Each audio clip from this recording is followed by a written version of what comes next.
চলো আজ তোমাদের একটা জাগ্রত গুহা মন্দির বা কোনো শক্তিপীঠে নিয়ে যাই। আরে না না, তোমরা ভাবছো আমি বোধহয় কোনো শক্তিপীঠের কথা বলছি। তবে বিশ্বাস করো, যে কোনো শক্তিপীঠের মাহাত্ম্যের সাথে সাথে সেটা তো স্থান মাহাত্ম্য থাকেই, তার সাথে সাথে আমার ঘরের এই যে শক্তিপীঠ, তার কিন্তু আমার কাছে তার মাহাত্ম্য কোনো অংশে কম নয়। তো চলো আজকের এই ভিডিওটা তোমাদের সাথে শেয়ার করি। আজকে ছিল শিবরাত্রি।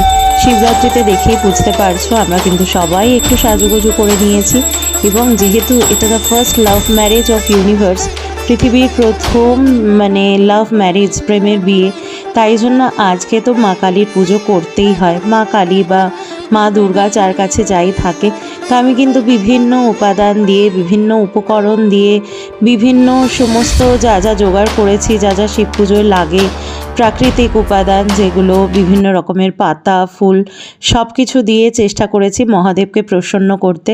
আর উনি তো ভোলে বাবা, উনি তো অল্প কিছুতেই প্রসন্ন হয়ে যান। আমি কিন্তু আদ্যামাকেও আজকে নামিয়ে সেরকমভাবে আলাদা করে পুজো করেছি। তো আমি কি কি উপাদান উপকরণ ইউজ করেছি সেগুলো কিন্তু আমার ডেসক্রিপটিভ যেটা বড় ভিডিও সেটাতে তোমরা পেয়ে যাবে।